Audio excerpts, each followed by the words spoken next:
So I am Brianna Trelevan. I am the executive director of the Shaker Historical Society in Shaker Heights. And I just want to remind everyone that this is being recorded. And so if you're unable to attend during the talk, or if you are attending and then you realize you want to rewatch it, it will be available on our YouTube page, most likely tomorrow, and it will be there in perpetuity. So you can watch it as many times as you like. I want to introduce our guests today. We have Angelique Gates.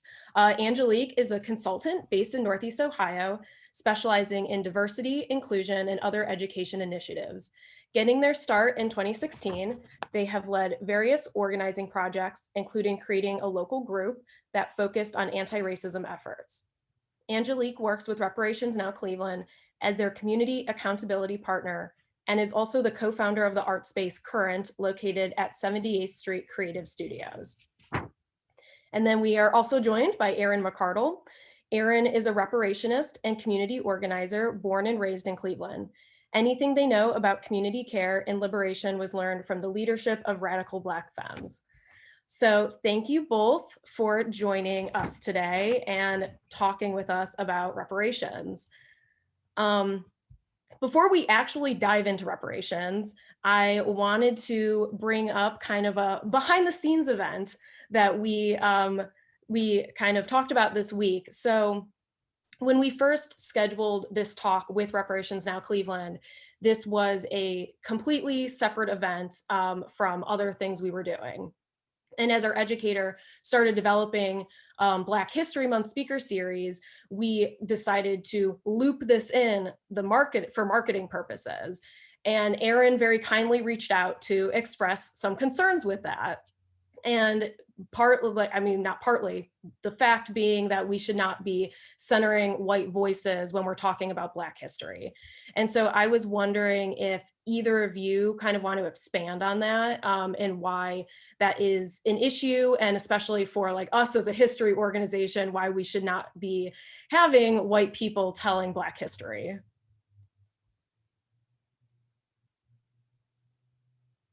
Oh, I think, hold on. Let me unmute you, Angelique. Okay, awesome. Yeah, absolutely. So before we actually start, any meeting that Reparations Now hosts, we always start with the land acknowledgement. So I'm just gonna start off with that.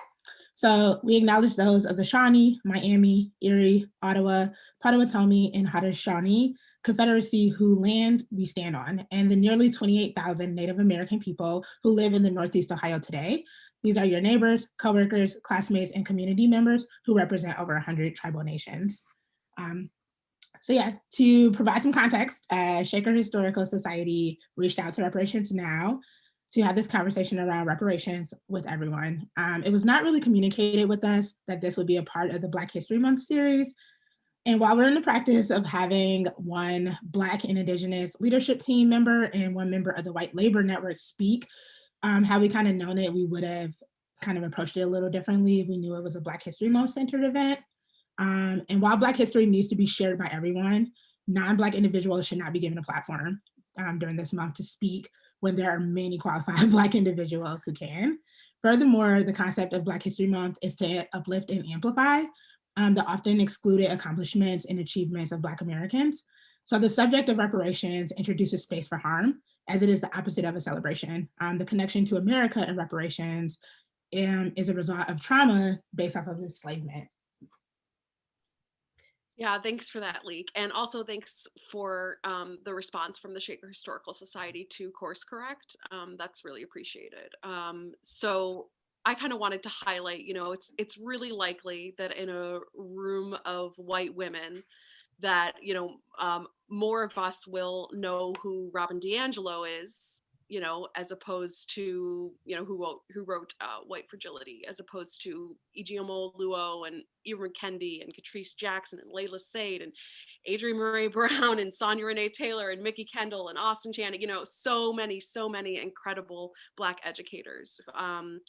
And yet still, we as white folks turn to someone like Robin DiAngelo. And the reason for this is that she's palatable to our whiteness. And we don't have to deal with any Black rage or pain when we turn to white people to discuss things like anti-racism and Black history.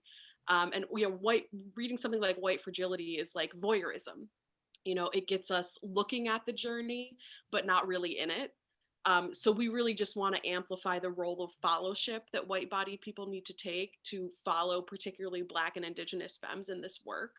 And we're starting with this metaphor because it's what happened here today, right? What we're naming here is kind of turning to white people to talk on issues that we shouldn't be amplified on. And this is really why reparations are due.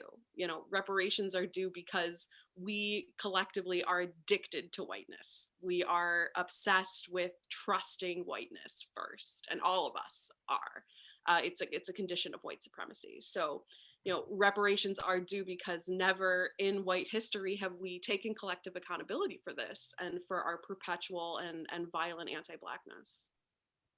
Yeah, and I want to, oh, did you have something to add, Angelique?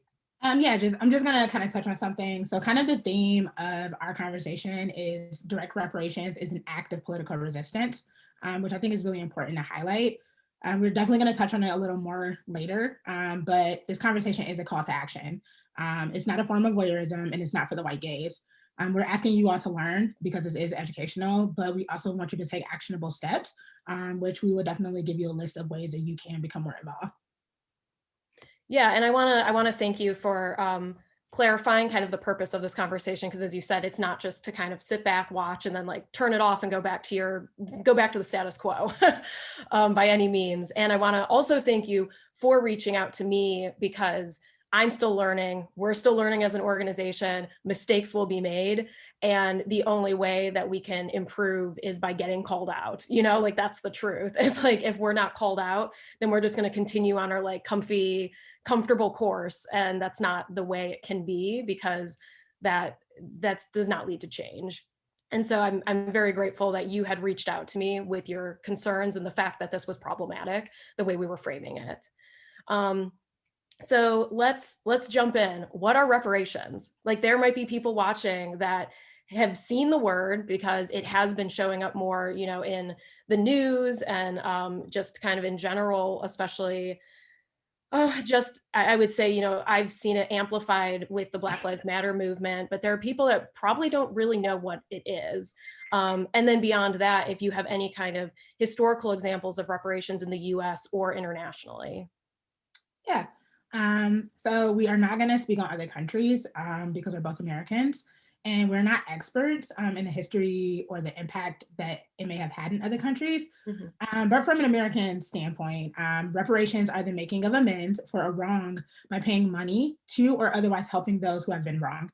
The root of the word is repair in all forms, not just financially, which is a common misconception. While we are owed for the labor this country has advanced on, it will take more than money to rebuild.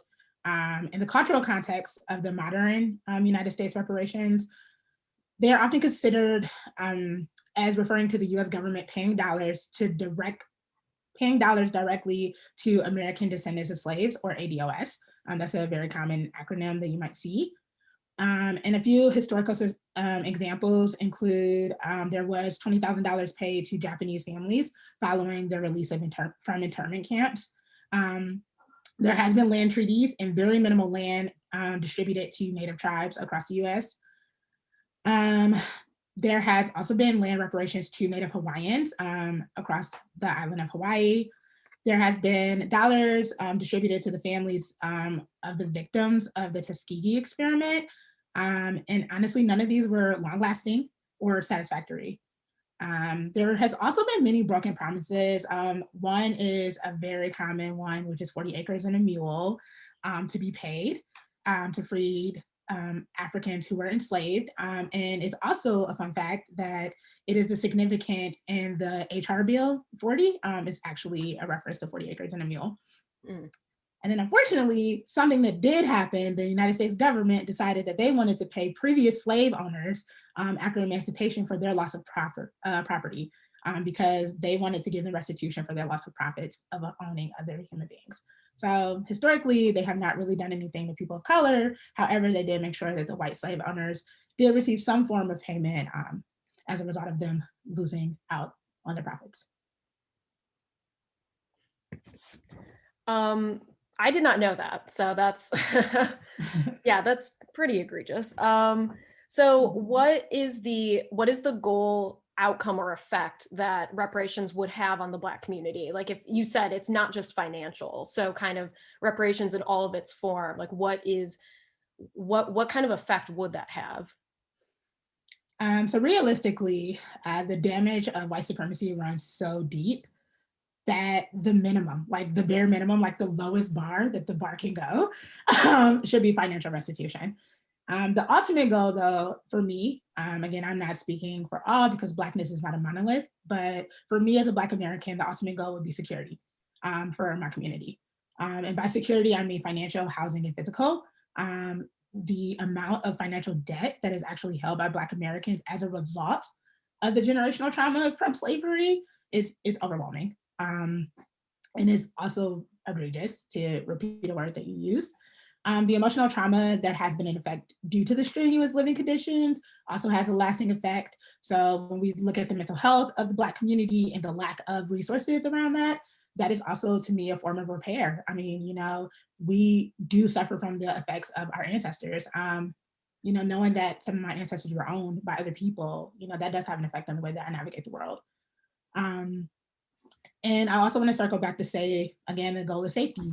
Black folks should not still be murdered for existing, but that is our reality. Also, reparations is not just owed to Black Americans. I do want to highlight that as an ally, we are on stolen land. And there has been many negative effects the Native American community has suffered because of it. So in the same breath of talking about Black Americans being owed reparations, we cannot exclude our Indigenous community. Yeah, I think that's great to bring up. And I also appreciate you doing the land acknowledgement as well, to start off this conversation, because it is important to acknowledge. And that's something that we're exploring as an organization as well. And as I said, we're constantly learning, and everyone should be aware that, again, we are on stolen land, and it's something to be mindful of. So this is kind of I don't want to say a loaded question, but it's something that I have heard before. There are people white people, who say, well, I didn't own slaves, so why should I owe reparations? Why should I be paying reparations? Or again, it's not just financial, like reparations in general. What do you say to that? Yeah, I'll jump in here. So first off, I think that this question is harmful for Black leadership, right? I want to amplify what Leek was saying in particular about, you know, this conversation in general can invoke harm because it's one that's rooted in trauma. So I'll kind of jump in on this one to say, I mean, my response to that would be, do you pay taxes? Because if you do, you're funding prisons, and slavery never ended. It took different faces and different names, and we are all culpable. And we don't get to separate ourselves as white-bodied people from the generational actions of our ancestors, because we're still benefiting from those actions, and we're still actively perpetuating white supremacy culturally. And so even if it wasn't our ancestors, that's not really the point, because it doesn't really matter if you're a direct descendant of someone who was an enslaver. What matters is that we're here now benefiting from that and perpetuating that system that was violently and murderously built on stolen land by stolen people. So any hardship a white person in America experiences would be a much more severe hardship if we did not have white privilege. So, I mean, we are riding on credit. And simply put, you know, as a white-bodied person in America, what I have does not all belong to me, because so much of it was gained at the hands of oppression.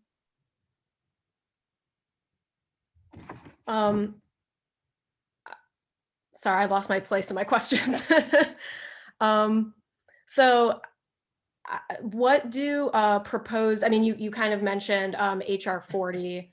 But what do proposed or currently implemented reparations, let's say, look like on a local scale? Because unless you want to touch more on national, but since you are involved in a local reparations group, if you could talk a little bit more about Reparations Now Cleveland and how it came about, how it has impacted the community, how you have connected with other organizations.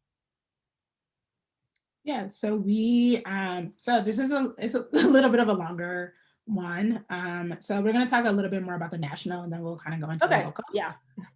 So we want to start by saying that while we support federal reparations, and they are definitely long overdue, what we are talking about is community-based direct giving, because that's what we have experience doing.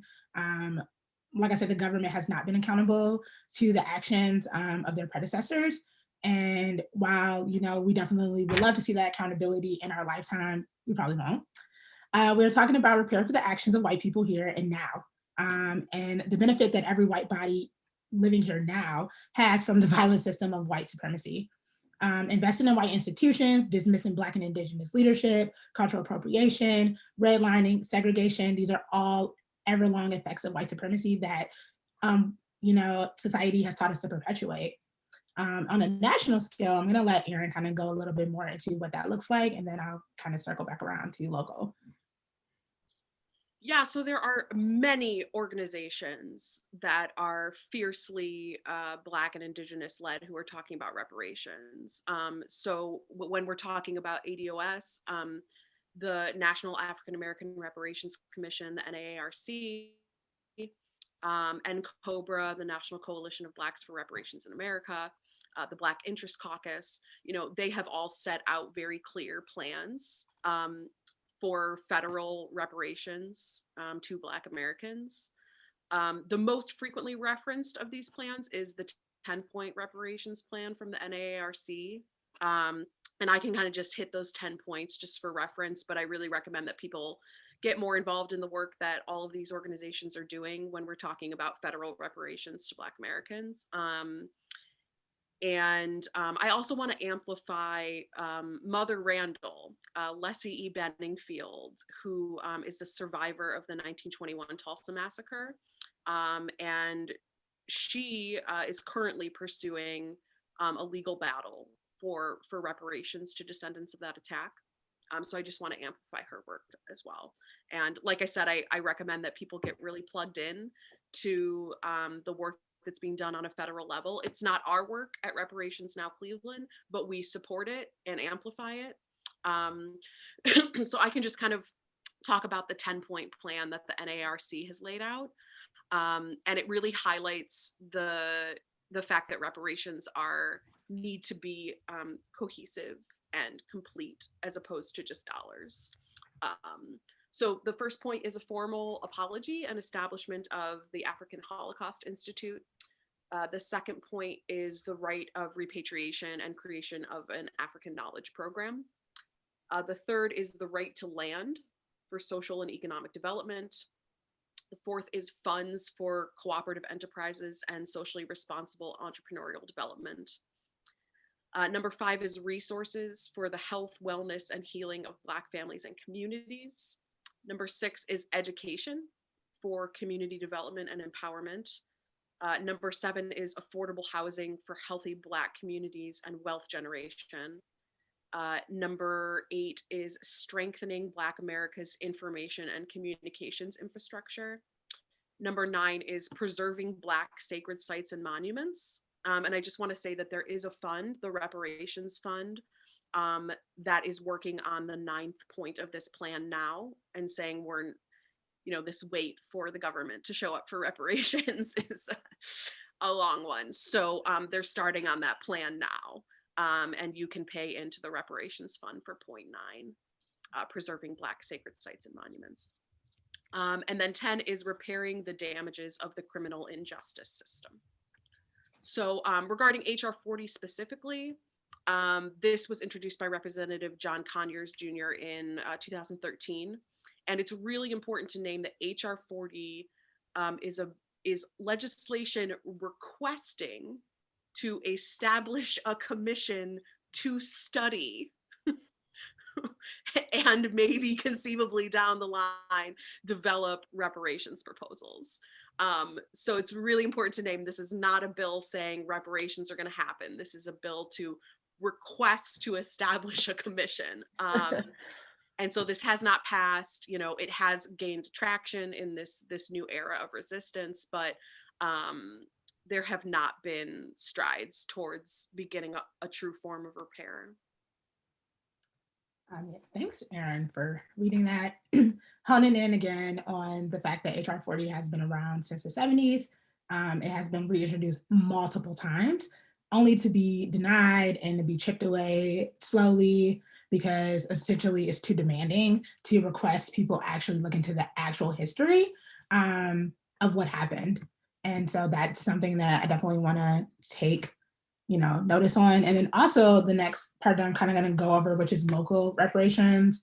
It's really important to talk about wealth redistribution and wealth inequality. Before I even go into this point, I'm going to kind of hop into my D&I. We talk about wealth disparity and hoarding wealth. That is literally what I refer to it as. It's literally hoarding wealth.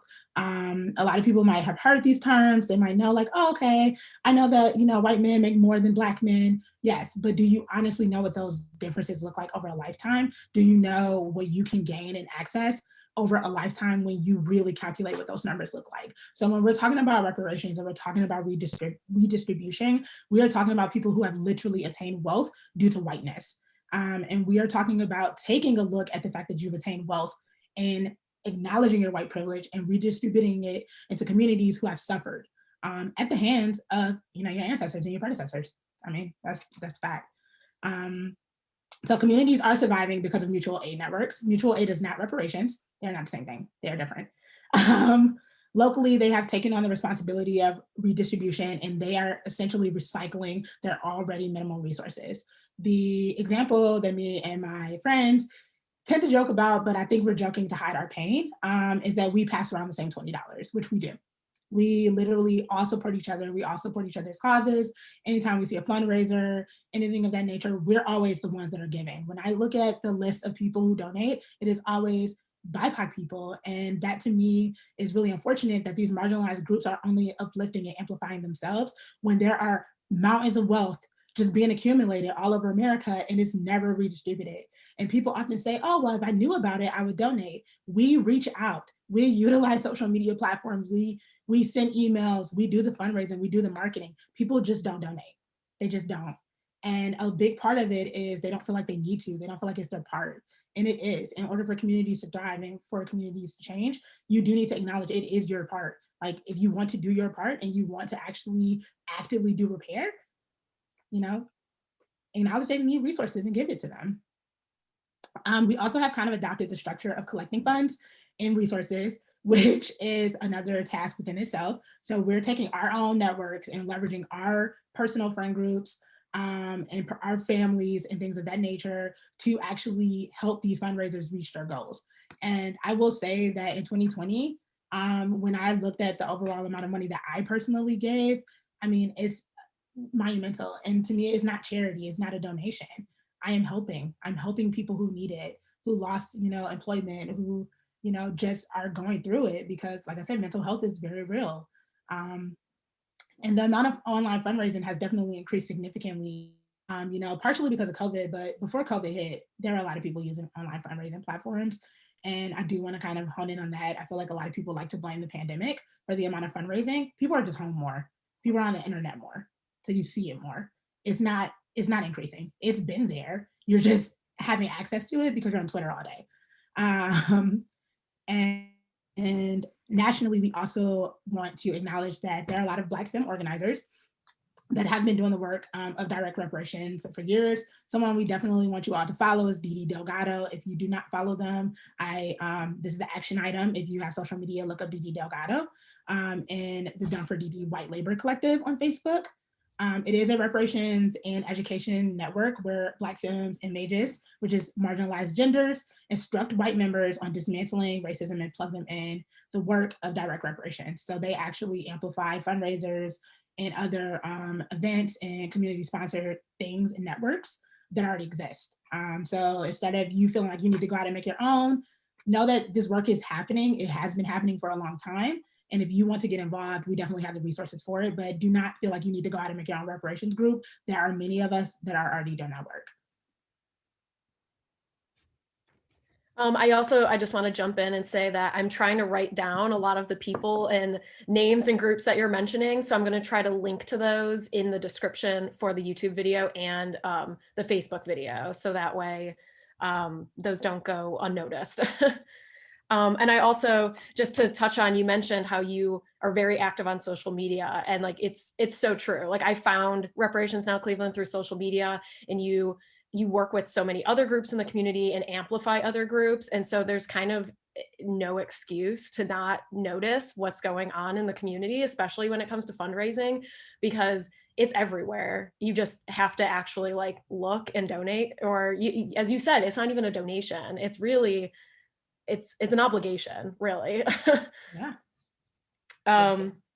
So I guess like I said, I have like a list of questions and I keep losing my place of them.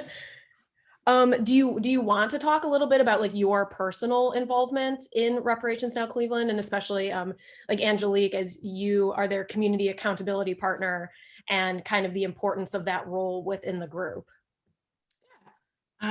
So a little background. So I'm gonna let Erin give a little background on Reparations Now, and then I'll kind of just hop in and kind of tell you about like the direction we're going and why I got involved, and kind of go from there.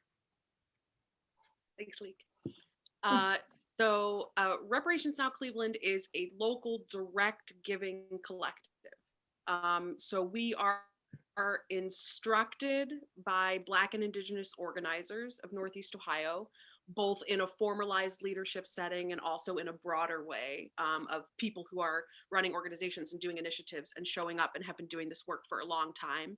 And then we have the work being executed by a network of white labor.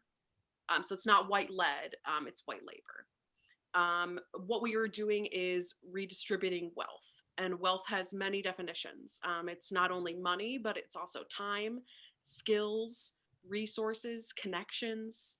And we're doing that redistribution directly to Black and Indigenous community members, visions, initiatives, and leadership across Northeast Ohio. So a little like source story background. So Reparations Now started in early summer 2020, and early June, and it was created in a formalized way in response to a direct call to action from local Black revolutionaries. And in that moment, the direct call to action was for self-care. And then also from consistent calls to action over a lot of time for white people in the community to step up and to start paying community-based reparations in money and labor.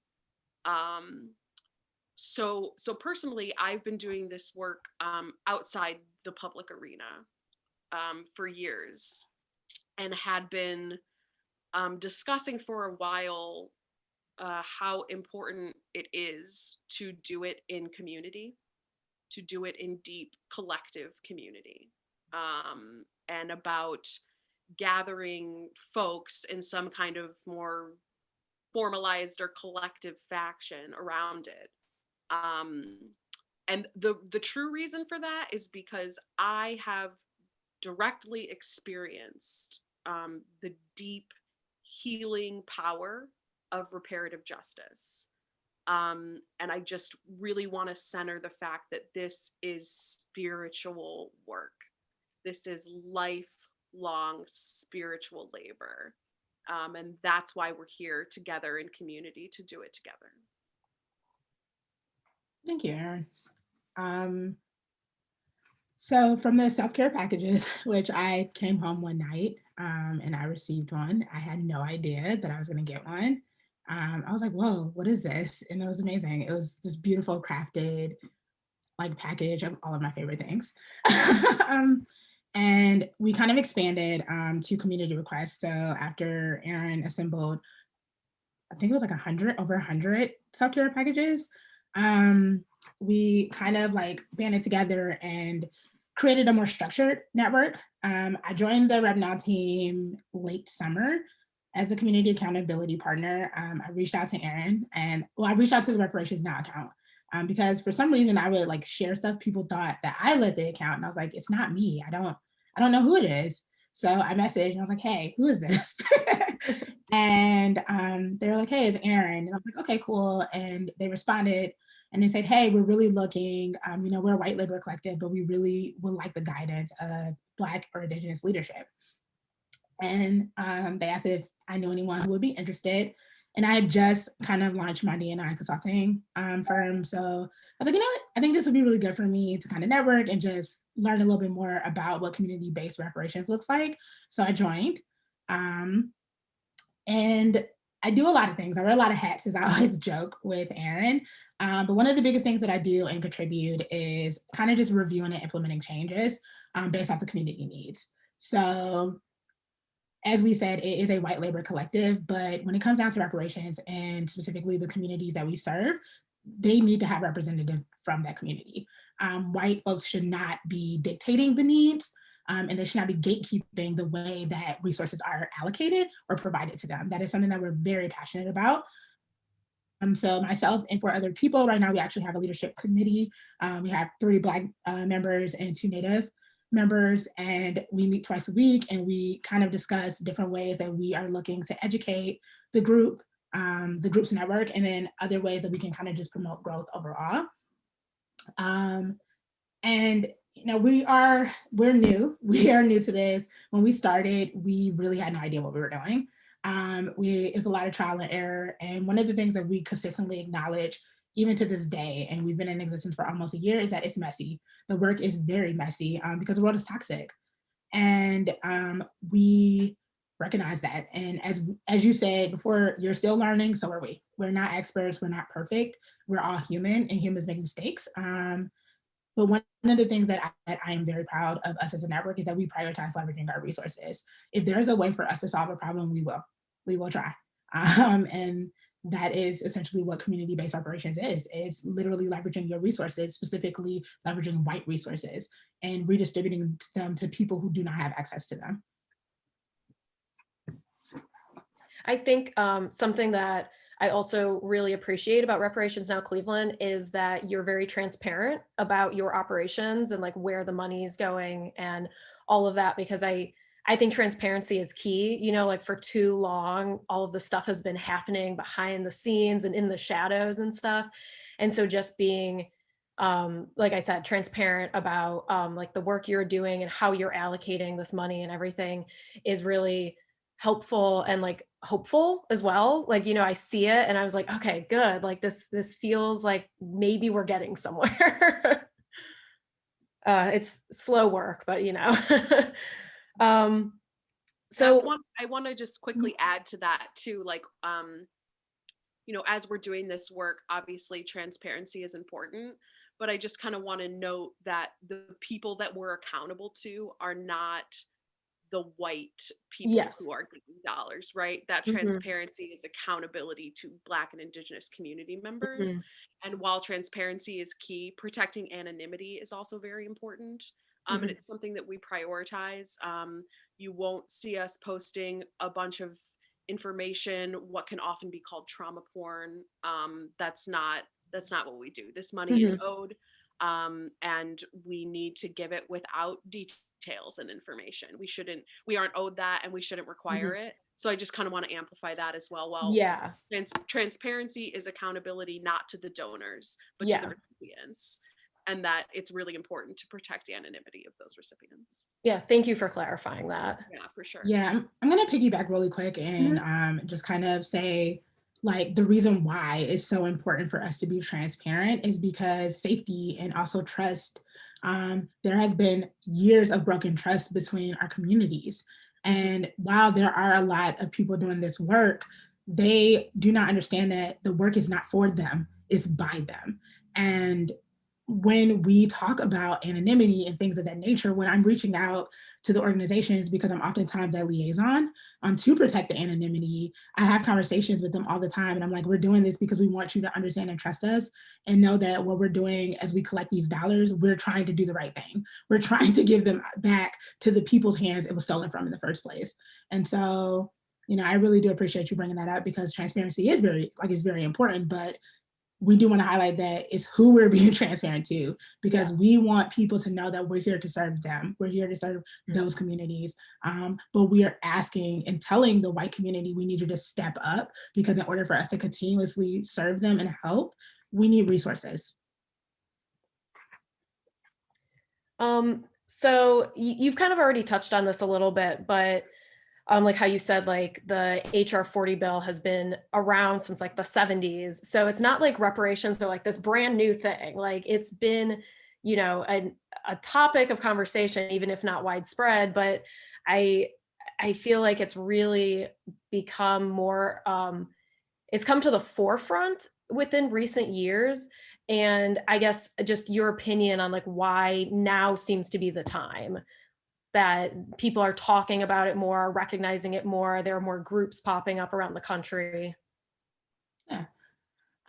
So that is a very complex question, but we can simplify it because it requires action and release of power attained through capitalism. The way that America functions currently from a societal standpoint is off of capitalism. It is also structured to retain, it's also structured so that certain people retain power, because if you do not have an oppressed group of people, you obviously don't have a power dynamic and it won't work. And also redistribution requires labor and listening to the needs of the marginalized communities. I will say it again for the people in the back. Redistribution requires labor and listening to the needs of marginalized communities. That means you don't need to think about what we need. You need to ask us what we need. And we will tell you, because trust me, there is a list of people I can give you that have a list of demands and needs that they need for their community. And also, in order to be diverse or equitable or inclusive, which are all three words that we use quite often now, you will need to repair the very system that perpetuates it. So you have this system that's broken. It does not work, but a lot of people think it works because a lot of people are complicit because it benefits them. When it stops benefiting them, that's when they show concern, i.e. the stimulus. A lot of people got laid off last year for COVID, and it affected a lot of different people from a lot of different groups and a lot of different intersections. You've seen a lot of people advocating for it. Why? Because they could not pay their bills. But what about the people who have historically not been able to pay their bills? What about the people who have been put in housing projects that are not fit for animals to live in? I'm just saying. So if we're going to talk about the system being diverse and equitable and inclusive and why it should have been a conversation, the fact is it did not affect the people that is currently centering. Because I feel like when we talk about reparations, people are like, oh, but like slavery ended so long ago, right? No, we're not talking about reparations in the form of just paying descendants of slaves. We're talking about reparations in the form of repairing the current oppression that marginalized groups live through. We're talking about repairing the groups of the most highly the most highly endangered populations. We're talking about those Black trans folks that are literally dying every single day. So when we're talking about repair and we're talking about being inclusive, who are we including? That is the big takeaway that I have on that. Yeah. Oh, and I also want to add that a lot of us want to check that box of diversity, but those conversations often overlook the true nature of what that would look like. So when people do talk about it, they don't often come with solution-based questions. They come with rhetorical, well, what if? I mean, I guess slavery, oh, what? It's never, how can we actively do something? How can I do my part? So accountability is a big one. Yeah, thanks for that, Leek. Yes to all of that. I kind of want to add that when we, meaning white people, talk about diversity, equity, and inclusion, these buzzwords, right? What we are usually actually talking about is us feeling better about ourselves.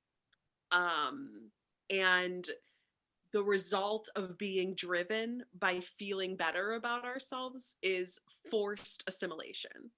and not Black liberation. So, if we were actually talking about Black liberation as opposed to diversity, equity, inclusion, then we would have been listening. Like Leek said, we would have been listening. And generationally, there has been a very explicit and very clear demand for reparations since day one. So the why has it taken so long is because we aren't listening and because we haven't been willing to do the work required of us. Yeah, thank you for that. And you kind of already, I touched on this, so I don't know if we need to go into it more, but my next question was just how the current pandemic has really highlighted the need for reparations, and like what needs you see in the community right now because of the pandemic. And like I said, you already kind of touched on it with the fact that like people have lost their jobs, and not that that is new by any means, but it's more widespread. But I don't know if you want to dive into that a little more. Yeah, I mean, I think that the fact that we are going into a year of still living under the conditions of the pandemic is very telling about how much the country cares about all of us, but specifically those marginalized groups. The pandemic has also really highlighted that racism is in fact a public health crisis, because when you look at the groups that are affected the most by COVID-19, it is, Black Americans and Native Americans. That is because the system was intentionally built to leave marginalized people. Like, it was intentionally built to shelter us out and not protect us. And the ones that it is protecting are the ones that are actually still okay. I mean, I feel like okay is kind of like a loose term to use during this because it is a global health crisis, but there are people that are definitely suffering more and having a lot more severe effects of the pandemic. And it's not being talked about in a way that it needs to be talked about. Yeah, and I want to amplify the local organizations that really worked very hard to have racism declared a public health crisis here in Cleveland. So First Year Cleveland, Birthing Beautiful Communities, the YWCA, the Urban League of Greater Cleveland were all instrumental in that conversation. And it was a conversation that was happening for a very long time. And once again, in this new era of diversity, equity, and inclusion, where people want to put optics on the ways that they're showing up, their their hard work was finally acknowledged, and it was declared a public health crisis. But I just want to amplify that work has been going on for a long time. So I want to dip in just a moment into the the hyper wealthy, right? What we've been talking about so far is people in community who can contribute small sums on an ongoing basis, who can budget for reparations, but not people who are hyper wealthy. And if hyper wealthy people in this community invested their dollars in reparations, as opposed to unnecessarily large houses and multiple cars and lavish parties, then the local impact of reparations could be massive. East Cleveland is consistently $7 million under the operating budget that they require to provide basic services to their residents. Meanwhile, right next door, white money is being poured into the gentrification of University Circle. And this phenomenon is not new. It's methodical and it's intentional, and we are all culpable. Winston E. Willis is a great example of how whiteness has attempted to eradicate Black excellence. Winston was the owner of the Jazz Temple, which was attacked by white supremacists in the mid 70s and in the early 70s. And then he was the proprietor of over 20 businesses between 105th and 107th on Euclid Avenue. University Circle Incorporated collaborated with legal teams and the police to remove Winston and his legacy from the area with force. I think when we talk about Tulsa and Rosewood and Elaine, we think, oh, that was 100 years ago. But a very similar thing happened right here after the Glenville riots in Cleveland in the late 70s. Winston is still alive. And I want to amplify Andra Wilson, Winston's sister, who has done a lot of writing and action and community-based work on this. So please make sure that you follow her work. And, honestly, if we're talking about Shaker specifically, intentional segregation that has been perpetrated in that area, and it's hugely impacted neighboring communities like Warrensville Heights and Mount Pleasant now. There are intentional, literal barriers, off of Warrensville that separate white communities from Black communities. So this is not something that's long ago and we're over it. This is happening right now and affecting people here. Absolutely. I mean, even looking at the protest that happened in June, we both were, seeing what happened to the people down there was awful. And, people who are actively resisting white supremacy are constantly being put in harm's way. So I think it's just really important to talk about that. But also to kind of circle back to community needs, they're vast. And, if we had the resources to give them the things that they need, it would be life-changing and it would be very impactful. I mean, we're talking about housing, bills paid, to childcare, medical attention, medical care. I mean, literal basic, people literally cannot go to work because they don't have a babysitter. They can't afford childcare. So just thinking about those ever circle impacts of poverty is really, really important. Right now, our network is many people redistributing small increments of dollars to reach larger goals. So we create things like PayPal pools. We do small drives. We also utilize the social media platform Slack. A lot of our fundraising actually happens internally. A lot of our small goals are met internally. We all kind of just contribute what we can and do what we can internally to just, but again, that goes back to recycling because we're asking the same people constantly to promote. We're asking the same people to constantly contribute and to give.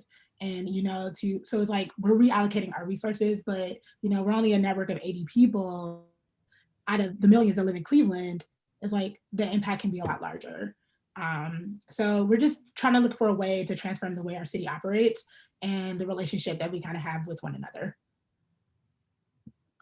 Yeah, I think that's great. And I mean, since you were talking about how a lot of these are like basic needs, like childcare and going to work and everything, and something that's really stood out to me recently is I know a lot of people who, are in the age bracket to get the COVID vaccine, but they have to, somebody was like, oh, I drove down to Mansfield to go get my vaccine. But what if you don't have access to transportation?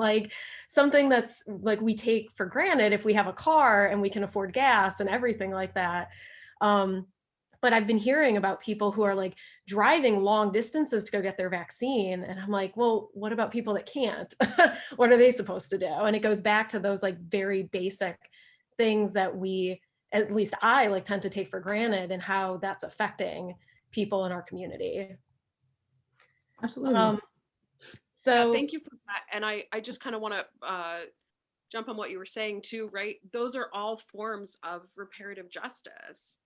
Think about the resources that you have that you take for granted and how you can allocate those to others who do not have those resources as a result of white supremacy. How can you offer transportation to, the Black members of your community who don't have transportation to go get their vaccine? How can you show up for people who are already in your sphere, already in your neighborhoods? And yeah, we can all be taking action now and all the time. It's out there and available. Absolutely. And then also we understand with COVID and the precautions around it.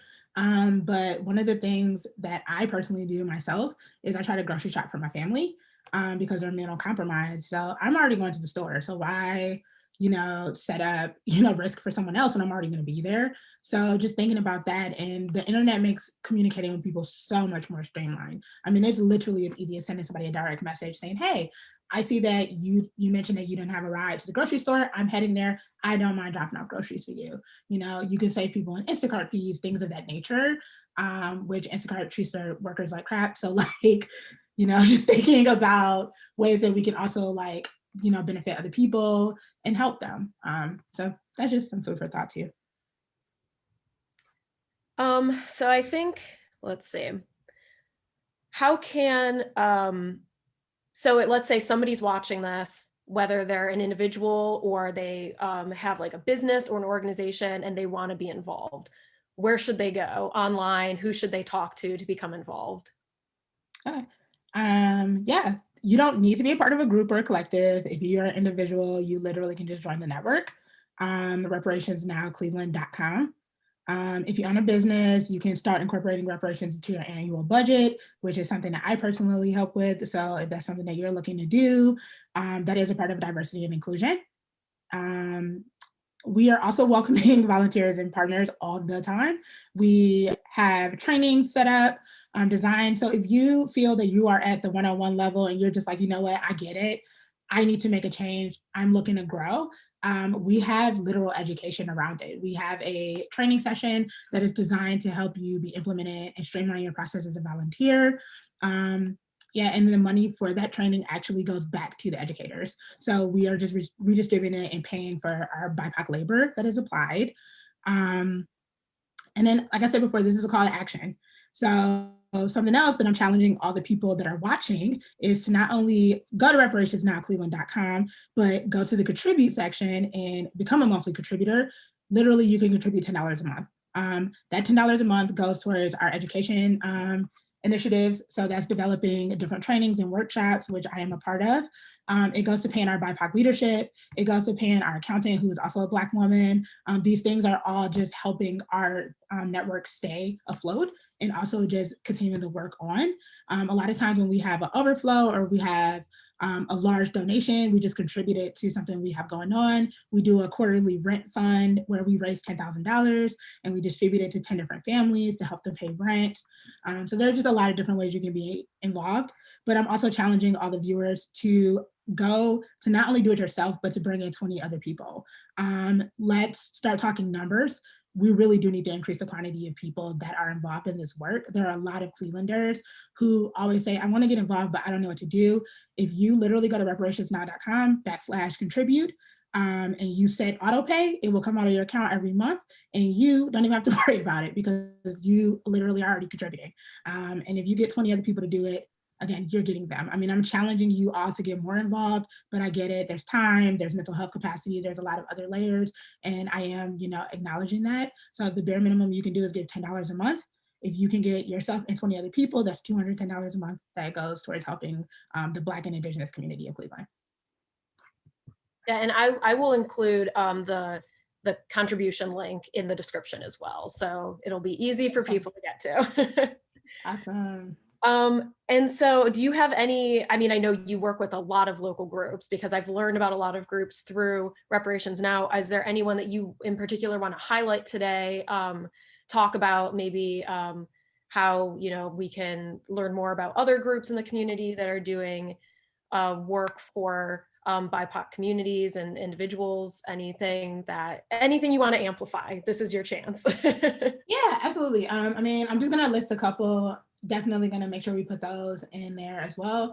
So Black Spring Cleveland is one, the Missing Link Cleveland, which is led by Layla, the Caring, which is led by Tyra. The Caring we just finished a drive for them. She is currently actually still collecting donations and contributions for her to continuously build backpacks of basic needs for the unhoused, which is super important. It's cold in Cleveland. And we're also trying to collect blankets to help. The Lake Erie Native American Council, Black Lives Matter, the 216 chapter, Vicky's Home, the Committee of 500 Years of Resistance, Mount Pleasant Now, the Woodhook Community Co-op, and Lady Gilmore is another one. Yeah, I think that those are the few that we worked with in the past 6 months. Oh, also Current, my gallery. They also, Reparations Now is a huge supporter of my art space. So yeah. Thanks, Leek. Yeah, definitely check out those organizations, and there are so many more. You know, Black Spring CLE, is a Black-led local abolition network. Yeah, definitely check out Leek's work with Current Cleveland. Dive in, fellowship is what I'm going to say to anyone on this conversation who is white. Fellowship. And I also just want to amplify some Black-owned businesses that we had the opportunity to work with for the care packages. So Chateau Huff, check them out for your local wine needs. They're awesome. Positive Life Haven, Denise runs that, and there's a lot of spiritual healing opportunities that Denise offers, as well as Lana with Willow Cove. Gwen from Lotus Candles, just like the best homemade like wooden wick candles, like glorious, like so good. I have cashmere cookies, delicious. Cashmere is phenomenal. You can find them at On Bar Cafe, which is a Black-owned business in Larchmere area. Patrice at Damn Good Vegan LLC. Oh my gosh, those vegan BLTs are just, wow. And also Cartier at Bare and Bountiful Ingredients skincare. So we also have on our Instagram page and connected to our website as well, you can find a Black-owned business directory. So there are, an unbelievable amount of Black-owned businesses in this region. And so change your, if we're out here, we're not dismantling capitalism tomorrow. It's just, we're still in it. So while we're out here still in capitalism, show up and spend those dollars with Black-owned businesses. You can get probably almost everything you need from a Black-owned business as opposed to a white-owned business. And also I love the idea of supporting Black-owned businesses, but also just patronizing them, because at the end of the day, we are a business. And a lot of times we're often like tokenized as, oh, I'm going to make sure I give my dollars here. Like, we provide good services. So when you patronize our business, you're also patronizing a person who is dedicated to providing a good service. And so I would like to be like, as a business owner myself, I feel like I really want us to reframe that narrative of supporting Black-owned businesses or supporting small businesses. Now we're just patronizing them. It just happens to be a smaller business than a large conglomerate. And so respecting them, putting some respect on all their names and the things that they provide is really, really important as well. So instead of saying supporting a small business or supporting Black business, just say, hey, this is where I spend my dollars. Where do you spend yours? Yeah, I think that's great. I also just want to do another shout out to Cashmere Cookies, because we had them at an opening. They were the vegan cookies, and oh my God, they were so delicious. I could not get over how good it was. It was kind of crazy. I don't know if I've ever had a cookie that good. So do you have any final thoughts or comments before I jump into Facebook comments and questions and see what people have been asking? I think I'm good on my end. I'm actually kind of excited because we can't see what they asked. So I'm kind of interested to hear about what they asked / commented. Okay, there are a lot. So let's dive in. Okay, so of course these comments kind of come in as we've been talking, so there might be a little out of order. But the first one says, I'm confused why Native Americans should get reparations. Firstly, they get paid annually. Second, they have tax-free opportunities that others don't have. And lastly, they owned Black people as slaves. So I know neither of you are Native, so I don't expect you to speak on the Native experience and the Native perspective at all. But I don't know if you want to comment on that statement. So as an ally, and to be quite honest, I don't really know in my I don't know what my genealogical history is. So for all we know, I could be Native because of breeding and the way that was. I will just respond to that by saying you should Google the living conditions of the reservations, because that's a start to understand the way that they live and the way that they're treated.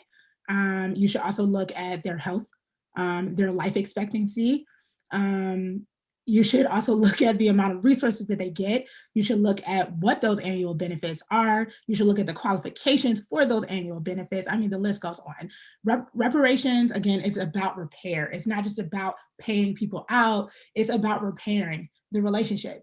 There has never been a national land acknowledgement. So that is a number one start for reparations. When you talk to Native communities, they just say, we want our land back. And we don't just want a piece of land that y'all don't want to use. We want actual land. We want irrigated land that we can build on. We want land that we can grow on. We want land that is beneficial to the economy. We don't want land in the middle of Montana. So, you know, yes, they do receive things. And the government has kind of like put things into place, but who are we to say that that's enough, especially because we're not the people that were harmed. And again, this goes back to listening to that community.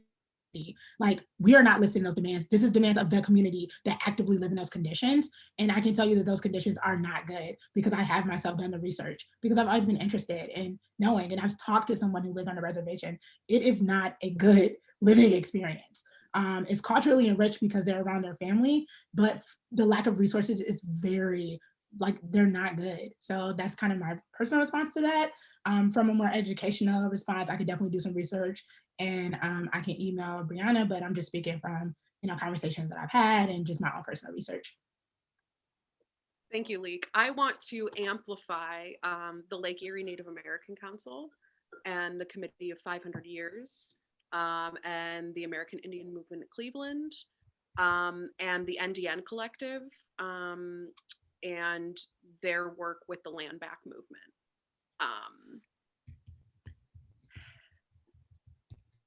I think that's probably the most that I'm going to say on this question right now. I would recommend that the person asking this question take more time to understand the experience of Native communities. We are all walking and building and being on land that has been forcibly stolen via genocide. So if you know the history and information and you are connected to Native communities and the work that they're doing, I think your question would change a bit. Mm-hmm. Yeah, thank you for that. Let's see. So then there's another one that says, I think this is in reference to the 10-point plan. It says, please explain 2 and 8. They don't make sense to me. Also, I don't know how we have reparations without direct money to Black people. I don't know. This is something where I think, you know, we will link to it, and we should all be doing our own research and learning more about it. But I don't know if you want to comment on that at all, since they specifically asked about 2 of the points, whether you want to comment on that or the second part of the statement. Okay. So 2 and 8 are actually essentially, they're different, but they're the same. So number 2 is the right of I struggle with this word, repatriation and creation of an African knowledge program. And number 8 is strengthening Black America's information and communications infrastructure. So they're different. So we are, again, the ADOS, African Descendants of Slaves. So just kind of enriching the way the education system is actually structured. We are often not taught our history. And if we are taught our history, we're taught a very whitewashed version of it.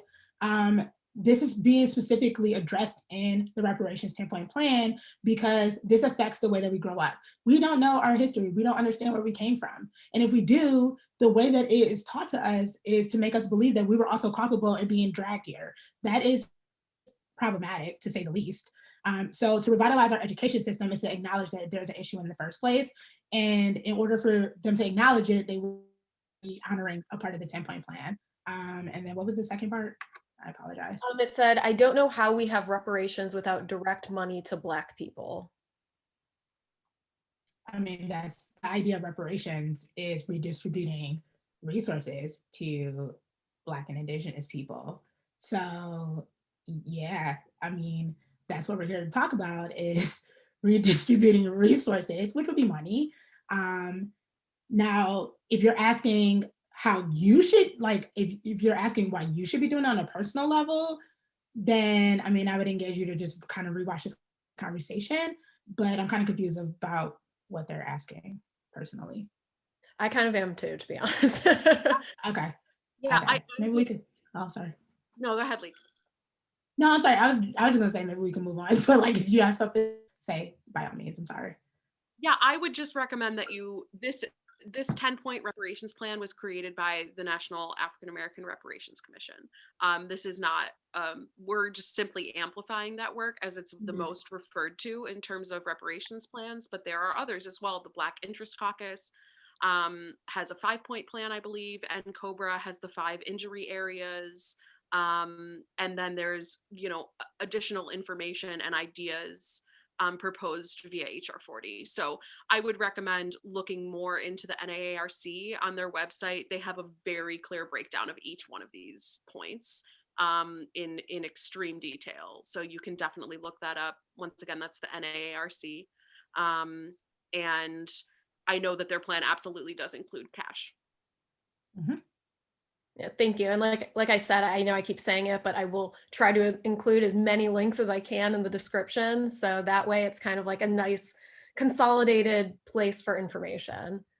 So we have a comment that are thanking you for your participation and your knowledge and guidance, and just said this has been very informative. Somebody said Joe Biden could set up a commission to study reparations himself. His comments about reparations in the past are concerning. So I don't know if you want to talk about that at all. I mean, I'll hop on the Biden train for a second and talk about Biden.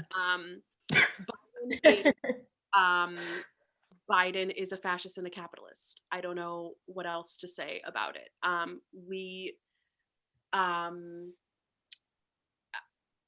I think that he is dangerous. And one of the things that is most dangerous is white complacency.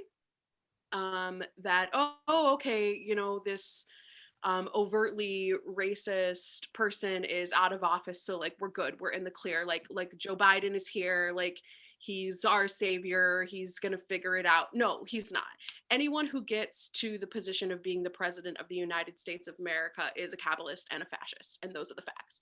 So like, not to like shake the ground here too much, but yeah, I'm not gonna split hairs about it. Like those are what I at least believe to be the facts, and I do not think that we can depend in any way, shape, or form on people who are at that level of government in the United States. Yeah, thanks, Erin. I will also say that there has been political pursuit of reparations, again, since the 70s when HR 40 was first introduced. It was 1976 to be exact, if I'm not mistaken. And while, the political pressure has still been put on and will always be put on because the government needs to be held accountable, we are here to talk to you about community-based reparations because that's what we do and that's what we know. I do not know the ins and outs of politics. I'm not a politician. I also have learned in my 31 years as a Black femme, I do not rely on politicians to save me because they won't. And so when people come to me and say, oh, well, how can we hold Biden accountable? I'm like, I'm not investing my energy in that. If white people would love to band together and start knocking down the doors, by all means, please go do it. I really encourage that work.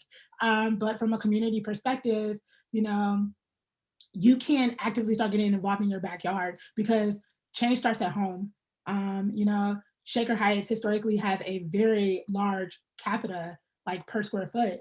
And therefore, there is money that is in Shaker Heights. So, we're talking to the Shaker Historical Society. So we're going to talk about the history of Shaker and the wealth that has flown through that city throughout the decades. Let's talk about the ways that we can redistribute it. Let's talk about the ways that we can actually start helping the Black Shaker students, because I feel like if we start talking to the Black residents of Shaker Heights and talk to them about their experience, even with redlining, I think that's super important. So again, I can go totally in a different tangent with it, but I just kind of want to circle back and say politicians are going to do what politicians do. Politics is designed to protect white supremacy, is not designed to dismantle it. So every time we take a step back and say, we're going to let the politicians handle it, you are literally being complacent in white supremacy, and you should hold yourselves accountable, because you can't hold a politician accountable if you're not holding yourself accountable. So let's hold the mirror up to ourselves and say, hey, how can I hold myself accountable, and how can I start getting involved in my community? Because on a national level, they haven't done anything for over 40 years. But on a community level, I can tell you about the work that we've done in the last year. I mean, the amount of money that Reparations Now Cleveland has raised in the last year is more than they have done on a government level. So I appreciate the question. I think that was a really important question. We did vote Biden in. He's the president. Do I think he's going to save us and wave the white flag of reparations? No, because there's not enough people to hold him accountable in power. Yeah, I think that just on a personal level, for me, one of the reasons that I originally wanted to reach out to Reparations Now Cleveland was because I did get this like sense that there was like this collective white sigh of relief when Biden was elected. And I'm like, we still have such a long way to go. Like, this is not the time to be complacent and just kind of sit back and say, well, now that Trump's out of office, like smooth sailing from here, like, nope, by no means. Just one more point I do want to add about complacency. I know that a lot of times people hear it and it's like, it seems like it's an attack on people. Like to say, oh, I'm complacent in white supremacy because I'm not doing this thing.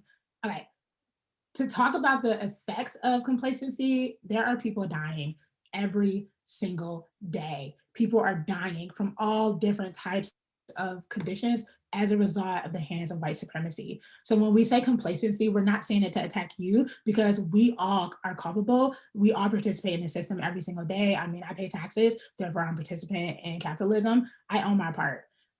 So I think that it's really important for us to understand that complacency is not a call out, but it's a call to action. It is saying, hey, you know what, we have sat back for too long, but as a community, we need to start moving. We need to start taking action. You're right, there was a sigh of relief, which I don't understand, because 2 weeks before he was inaugurated, there was an entire riot at the Capitol. So we just need to, let that sink in, that we're complacent, but why should we be? Have y'all not seen what the last 4 years have done? That's not new. That is not new. Like the last 4 years to me was like, oh, I'm glad that, non-Black people and non-Indigenous people and non-people of color see what it's like to see racism in action. I mean, you guys got to experience overt racism, but we got to experience covert racism for a very long time. And it has affected us and it will always affect us, which is why Black and Indigenous communities are the predecessors and the founders of mutual aid networks, because we've always had to take care of one another. So we're trying to change that narrative and actually help the people that are responsible, which are white members of society. Yeah, thank you. Of course. Let's see. I'm kind of skimming some of the comments that are like just commenting on other comments, because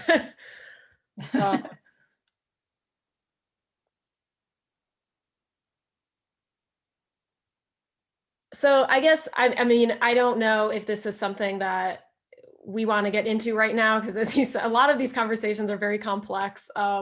They can be like hours long, but there was another question about, it says, so we forget what Native Americans have done to Black slaves. And I think that like that kind of pitting them against each other is not the right way to frame this, but I'm also not from either of these groups, so I don't want to comment anymore on that. And I don't know if either of you want to. I would totally take it. Okay. So I'm a Black American, and one of my own personal reparative conversations I've had has been with my Native American friends. You can acknowledge harm and move on. That's just a fact. You can acknowledge harm and repair relationships. You can acknowledge harm and you can also grow together. When you sit back, you can compare traumas all night and day. The amount of genocide, the amount of murder, the amount of resources that have been taken and stripped away from both groups as a result of white supremacy. Again, white supremacy runs so deep, and it has it's literally the tree of America. So every branch that stems off from it is literally rooted in racism. And I think perpetuating that narrative of natives owning slaves when they were literally stripped from their land and murdered, they literally watched their families be murdered. I think that that's harmful. I think that that's so harmful. And I also understand that there is a lot of nuance. So whoever did make that comment, I would hope that they have actually looked at the nuances of it. Because if we're gonna go there, there were actually, slaves that worked as overseers. because to protect themselves. It was a form of security. So there again, there's nuanced situations that happen. And is it right? No, it's not right. Was it harmful? Yes. Did it have an everlasting effect? Absolutely. But how can we ever grow if we cannot have a conversation where we're blaming the other person for doing what they may have needed to do to survive? And I think it's absolutely a part on another body, but America was not the first country to do that. They were not the first place to use slavery. The idea of slavery did not come from America. So that's also something to kind of historically understand. So I would just challenge them to take a step back and ask themselves their personal involvement with the Native community, the conversation that they may have had with the Native community, because no, I did not forget. I forgave. It's a difference. Yeah, and I want to thank you so much for all of that, Leek. I want to amplify too that, while part of this conversation was talking about the context of federal reparations, what we are actually talking about as a collective, as a network, is not federal reparations. We are not talking about the absolute, there are lots of different estimates, but they're all in the trillions in terms of the amount of dollars that are owed. And so what we are talking about is what's happening right here and now in the relationships that we have with each other, the way that we navigate our communities and our neighborhoods and our families right here and now. Like, we cannot possibly raise the dollars that are owed for stolen land and stolen bodies. We can't, the what's owed is massive, and it needs to happen on a federal level. But what we're talking about is what we can do right now, which is here in these conversations, in these moments, and in the action that follows.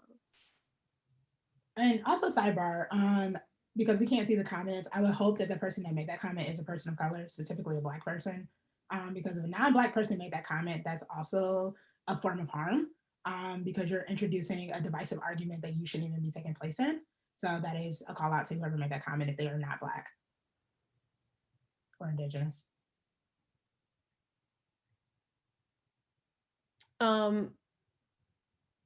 There's a comment that just says, I don't think white people truly conceive how wide the Black-white wealth gap is because we all exist next to each other. So not a question, but I thought that was a comment that was worth mentioning. Absolutely.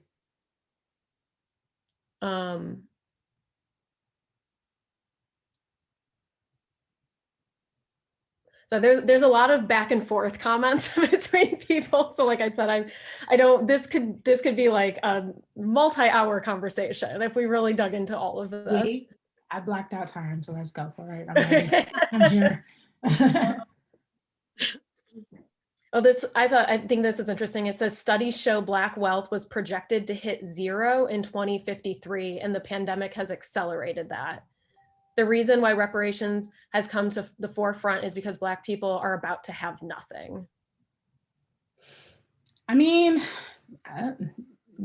I don't know that off the top of my head. I personally have not done the research of that, but I have done research on wealth disparity and what it looks like as the currency changes and what inflation does and how it affects the disproportionate amounts of wealth. So yeah, I mean, kind of to echo that, yeah, inflation is very real too. And if we look at the way that inflation has actually risen, it's going to affect those who already made minimum money. It's going to affect them even more, specifically in the next few years, especially if the economy keeps going the way that it is. Yeah, I think, go ahead, Erin. Sorry, I just wanted to add, like, really thinking about the conversation of generational wealth. And I think, a lot of white folks who maybe think that we aren't wealthy, that we don't have a lot of like expendable income. We just need to remember that there's generations of a head start, right? There's things like home ownership, land ownership, you know what I mean? That at every turn, Black and Indigenous excellence, Black and Indigenous wealth building has been stomped out by white supremacy. Mm-hmm. So even if we don't think of ourselves as like traditionally wealthy, we still have a huge head start. Oh, also to add to, this is kind of just a question, but asking yourselves, how do you profit off of Blackness? Just thinking about generational wealth, and there are a lot of people, like I have friends that are landlords, thinking about how you charge rent and things of that nature. You know, are you doing this to profit off of Blackness? Because a lot of people do prey and profit off of Blackness. They prey off the lack of knowledge that a lot of us have around building wealth, because we're not taught that. That's not something that we are taught, which is also kind of going back into that 10-point plan, is teaching us the American dream and how to attain this, you know, mythical dream. So just, again, kind of asking ourselves like, hey, how do I profit off of Blackness? How do I benefit off of Blackness? How have I benefited off of Blackness? How has my family benefited off of Blackness? I guarantee you, when you get to the family point, it's going to get a little uncomfortable, and I encourage you to sit with your discomfort. Yeah. We just had a question that asked if this recording is going to be available. So I just want to bring up again, yes, this is going to be available on both Facebook and our YouTube page. I'm going to try to upload it to YouTube tomorrow, but it will be available so you can rewatch it and go back to points that maybe you missed or just want to dive into a little bit more. Let's see. Somebody agreed with you, Angelique, but I don't know at what point that was. So let's just say they agree with everything. I'll amplify agreeing with Leek. Okay. Thank you. Thank you. Well, that, like I said, there's a lot of comments that kind of are like back and forth between commenters. But I don't see anything else. So if you have any other questions you're watching, get them in now so I can ask them. We have someone saying thank you for your time. And I really want to thank you for your time. And like, I think it's important to have these conversations. That's why I originally reached out. And as I've already said, like, I'm still learning as a person. We have a long way to go as an organization, as a museum that has historically focused on white history, even though Shaker Heights has a very rich Black history, you know? So, but then again, it goes back to what you had pointed out, that that's not my story to tell. So when we are thinking of that, how do we then frame that so I'm not the one sharing those stories? I think this has been very educational for me, as a person and as a leader in the community and as at an organization. So I just really want to thank you again for your time. And I don't know if you have anything else to add before I end the live stream. Yeah, I just want to say we encourage you all to continue do the work. This was just a stepping stone. So maybe definitely if you guys have social media, look us up, follow us. We have websites. We also have, you know, Instagram handles, things of that nature. We are very committed to doing this work. This is not just a hobby or a passion. This is my life. I truly believe in repairing and restoring the relationships and redistributing resources as much as I can. And as a Black person that does this work, I always challenge my white friends to equally show up. And so now I'm challenging all of you as community members at large to also show up and really honor that 20-person thing. You don't have to do it today. If it takes you 2 weeks to do it, I'm here for you. If you need support, Reparations Now has a huge white labor network that meets multiple times a month for various different subjects, and we are always here for questions. We understand that people are learning, and we do make space for that. This work has the breeding grounds to be a harm factory, so we do a lot of work on trying to educate people as much as possible to minimize harm. And then I also work professionally as a diversity and inclusion consultant. So if you overall are just looking to learn a little bit more, I have a workshop on decentering whiteness. And not just whiteness as a race, but whiteness as the culture, the dominant culture of America. And you can actually get that on my website. So yeah. Okay, well, I don't see, oh, sorry, I didn't mean to interrupt. Oh, no, you're good. I'll just express gratitude for this conversation. Gratitude for Leek and all of their work. Hire Leek. And also plug in to Reparations Now Cleveland. We're here to support. This is lifelong learning, lifelong work, and we're all going to be constantly showing up imperfectly and course correcting, and that's a part of it.